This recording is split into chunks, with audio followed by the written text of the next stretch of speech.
今天让我们一起来开箱 QES。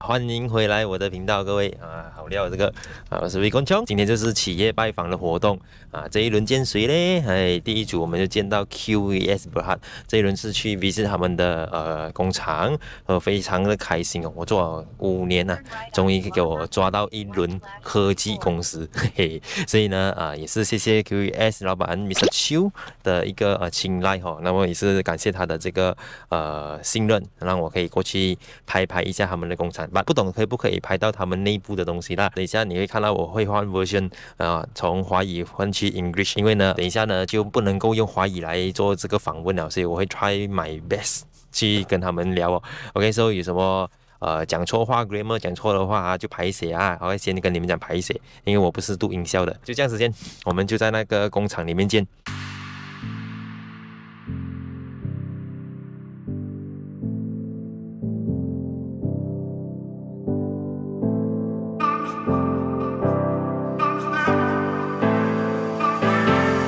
3D profiler. So it basically measures your samples and then produce it in 3D. 3D, yeah.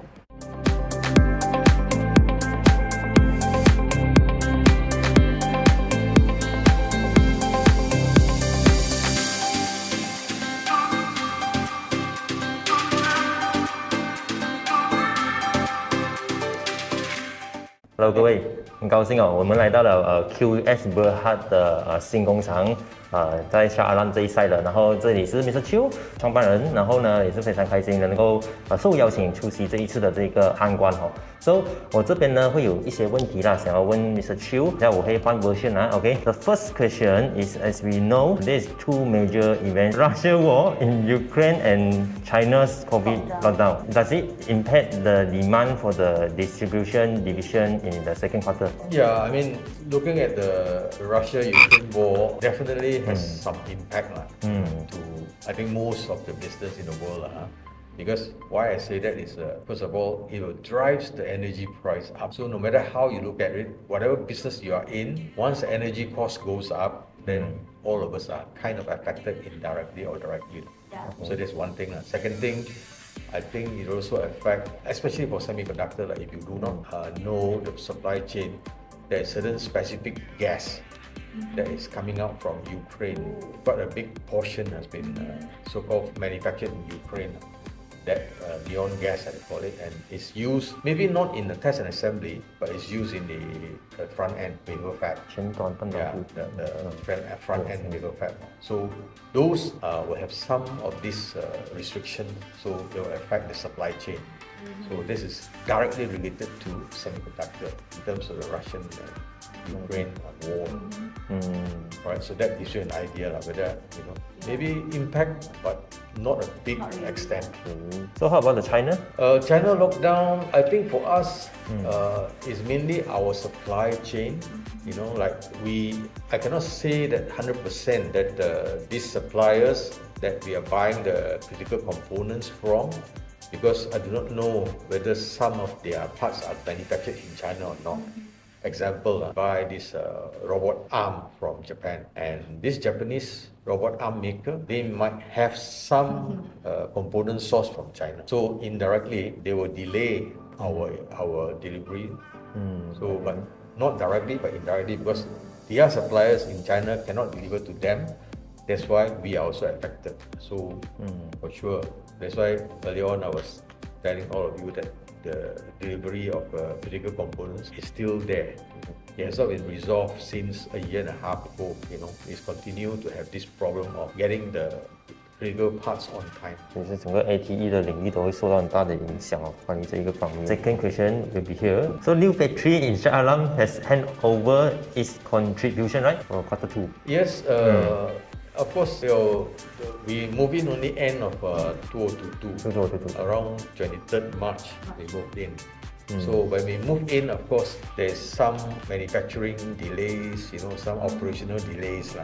We have moving, all these things. So we do have some impact in terms of our Q2 results based on that. But I think we get it up quite quickly, within 2 to 3 weeks, we managed to get everything up and running smoothly. So going forward, I think this new plant will be more efficient, and it does help us to cater for future demand. So that I think is important for us. Yes. All this new equipment. So how do you forecast the turnover in the second half of 2022?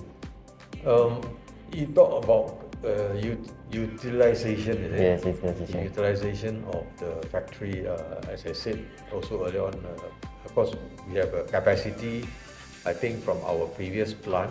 Now our new plant here is almost double the size. So I just want to inform the audience here as well that we also have the manpower, because making equipment is not entirely on space planning, but we also have manpower.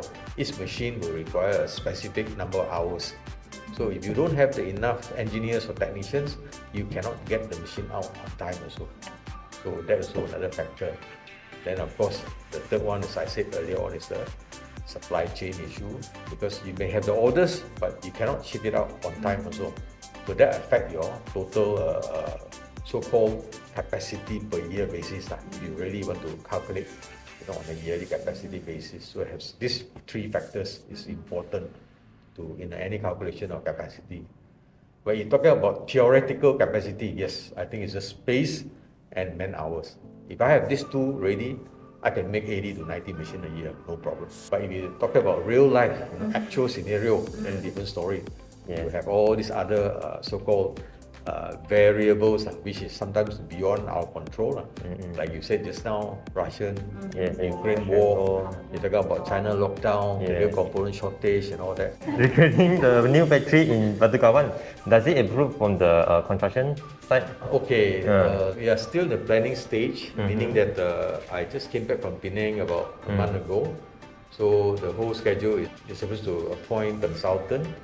So now we already narrowed down and select the consultant. Then once that is done, then the consultant will actually prepare the RFP for all the contractors.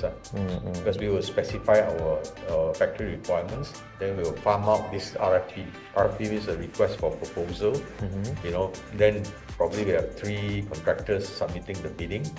Then from there, the committee here will decide, which contractor to award the building construction to be done. So once it's done, then we will schedule to do a groundbreaking by end of 2022. Okay, next question is about China market. Any plan to increase the revenue from there? We are already having a good traction. If you look at our Q2 report, right? So you can see that China orders are giving us better than last time. Year-on-year basis, the growth is there. Bearing in mind, this China orders we are getting, we don't even have people visiting China. All these orders are through our distribution channels, and we get it through online. So, but now China start to open up last couple of weeks only. So our engineers, I think 2 of our engineers are already in China.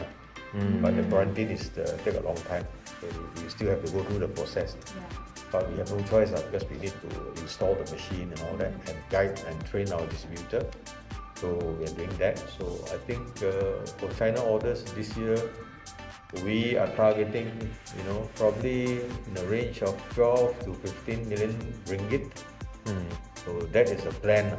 Next question. Okay, we noticed that the company is expanding its production facilities and more space are allocated for manufacturing division to cater to the growing demands of its products. So how do you expect the revenue for the next 2 quarters? I think for manufacturing, definitely, I think for 2021, we achieved manufacturing side, we achieved about 24-25 million ringgit. 2021. I think for 2022, for manufacturing, to get 35-40% growth is not an issue at all. Based on the order intake, based on the current billing, I'm confident we can achieve 30-40% growth for manufacturing. Just for manufacturing alone, we can have that kind of growth. So continue about the manufacturing now, because last time I asked about the distribution, the division structure is almost 80%, right? You mean the revenue, is it? Yes, revenue. So will be how much you focus improve in this year for manufacturing? Okay, I get what you're trying to ask, Vicon. The thing is, our distribution is still very big. Very big revenue contribution to the whole group. On the average, I think we are about 85% revenue for distribution. So the whole idea to improve our manufacturing content, that's why you see a lot of plans, the Baru Kawan plant, everything that we are doing is to kind of pivot QES Group more towards a manufacturing side, and my aim is to at least the next 2-3 years to have manufacturing revenue at least 35% of the total. This question is very important because we know that the manufacturing is more profitable. Manufacturing is more profitable is one thing, for the margin, but also to me is we can operate worldwide. Because distribution, I always call QES as ASEAN specialist. See, we have all the infrastructure, but all within ASEAN only for distribution. You know this because we have Malaysia, Singapore, Thailand, Philippines, Indonesia, Vietnam. So far, we have not set up in Cambodia, Laos, or Brunei, or Myanmar. But those are countries that probably not so significant. The main countries we all have, the distribution side have a very strong infrastructure. That's why our revenue is quite big for that, because we are ASEAN. But for distribution product, we cannot sell to Europe or Japan or to China even, because the supplier have their own channel. So the manufacturing, I don't have this restriction. It's because it's our own product, our own design, our own patent if we wanted to. So we can have access to markets in China, Taiwan, Korea, Japan, Europe, US, or any markets that we think we can perform well. And our manufacturing equipment is probably 95-99% in semiconductor. And semiconductor has got many components. If you understand semiconductor, the wafer part, like you said, like a front end, 前端. Then you have the test and assembly, the whole back end. But you don't forget, before the front end, there's a raw wafer making, like a silicon wafer. Silicon wafer, before they put the pattern, right? So there's a silicon wafer. We also supply equipment to check some of the integrity of the wafer. One last question for this session. So what do you think about of the QES PE ratio? I think our PE has come down, normalized. Normalized. Not good. I mean, to me, PE, PE is PE. PE is, I personally don't really look into PE. I will always build the company based on good profitability, good cash flow, and then of course good people. So we always build on that. Then as you make more profit for the company, then the stakeholders, the investor, they will indirectly get because you get dividend, you get the growth of the company. So naturally, then your PE ratio become attractive because you get better profit every year. So I think that's how I look at it. So I'm not really per se that aim for high PE and all that. I don't know. To me, I just work on. You ask me a question. Okay, next year, how well can I do? Yes, I know very well. Right? What's our plan for the next 3 years, 5 years down the road? I know very well. Yes. Then those are the things that I intend to do, and I drive the whole company based on that basis rather than look at the PE. So lastly, do you have any words to our investor or audience? To the stakeholders or the investors or potential investors, if you track QES since day one, we got IPO'd, I think somewhere around March 2018.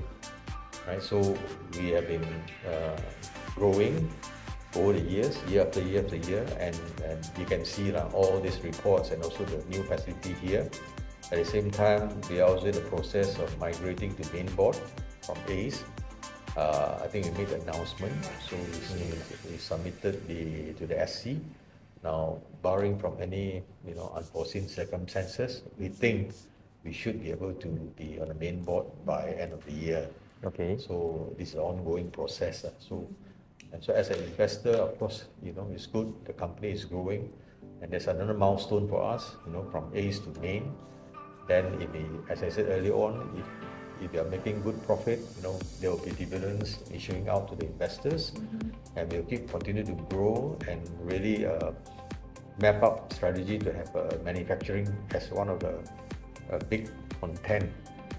I think just now you were asking me a question. Yeah, we're trying to get it up to 35-40% of the total revenue. So to me, that's important. So and all the activities I'm doing today is having that. Now, last but not least, there's always the cash. The company is strong. Our balance sheet is strong. We have always 75 to 80 million cash at any point of time. So that is also a good point of investment. Good cash flow, good cash balance, and that also will have us a little bit of. If I want to gear up, we are able to. If I do a certain level acquisition, we are able to do so. So that is something good long term for the company. All right. Okay. So thank you very much. So 非常 OK. Thank you, Mr. Chiu. Thank you. So 非常感谢Mr. Chiu 回答很多问题了，也是非常感谢Mr. Chiu 给我们这个机会，我们是很勇敢去闯啊。So 最重要是管理层肯给我们这个机会啦。刚刚回到车上，非常感谢，因为我做了股票5年了，第一次接触 semiconductor 的工厂，所以现在是非常兴奋啊，真的看到很多我想要看的东西啊，所以因为这个是我过去研究以来第一次亲眼看到这些跟半导体有关的机器啦。QES 对我来讲是一个印象很深刻的公司，因为我在3年多啦，我就开始研究了 QES 的这些季报，然后对这家公司就开始产生一些兴趣，然后就从中也了解，然后也慢慢也认识到了管理层，所以非常的开心，也再次感谢 Mr. Chiu 的邀请。所以的 video 呢，我们会尽快上传，那么我们会把可以留的部分留给大家，不能够留的呢 PM 我开玩笑，等下 Mr. Chiu 回来。所以我们还是要尊重啦所以我们尽量是把可以带出来的素材给大家。我做的一个东西很简单啦，就是说做一个桥梁给我们的所有散户啦。我本身也是一个散户，你可以去想想看如果真的是要接触这些管理层 ，I think 只有 AGM。可能你在路边遇到的时候，你可以去跟他聊2句。但确实，如果真的你要做这样子的一个企业拜访是不容易的。所以过去来讲呢，闯一闯就给我闯到有一点这些机会啦。所以我们要坚持做我们该做的事情啦。OK， 这是我的一个原则啦。所以秉持下去 ，OK， 这个精神也谢谢大家的这个支持啦。OK， 没有你们的观看我也不会走到今天这一步啦。所以大家期不期待我开箱下一家公司如果是说你们在这边刚好有管理层、有 IR、有公司的 MR 等等，你们想要让我开箱更多的公司，欢迎光临。OK， 谢谢各位，我们就下一个视频再会，拜。